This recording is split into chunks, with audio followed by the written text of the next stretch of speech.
بەفربارین لە چەند ناوچەیەکی هەرێمی کوردستان دەستی پێکردەوە، بەڵام بەفرەکەی ئەم جارە سەرمایەکی سەختیشی لەگەڵ خۆی داهێناوە. لە شاخەکانی سلێمانی هەرچەندە بەفرەکەی کەمە، بەڵام ڕێگاکانی ئەزمەڕ و گۆیژەی مەترسیدار کردووە، بۆیە داوا لە هاوڵاتیان کراوە نەچنە ئەم شوێنانە. پەیامنێری 964 لە چیای هەروتێ و دیمەنەکانیش دیارن ئۆتۆمبیل بە زەحمەت سەردەکەوێت. لە سنووری ئیدارەی سەربەخۆی سۆرانیش لە زۆربەی شوێنەکان بەفرباریوە و بەردەوامیشە.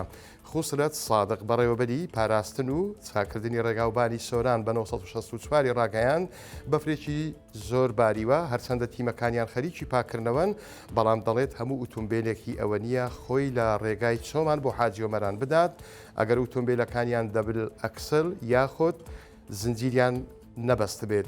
بەڵام بەفرەکەی ئەمڕۆی حاجیۆمەران گاڵتەی پێناکرێت. سەیری ئاکام غەفور پەیامنێرە گەنج و قۆزەکەی 964 بکەن چۆن بەفر ڕنگ و ڕوخساری گۆڕیوە و بە شێوەیەک سەر و ڕیشی داپۆشیوە هەر لە پیاوێکی بەتەمەن ئەچێت، بەڵام ئەویش پێتان ئەڵێت گونجاونیە لە ئێستادا سەردانی ناحیەی حاجیۆمەران بکەن، چونکە دەڵێت ئاستەنجی هاتوچۆی زۆر لەسەر ڕێگاکەی دروست بووە.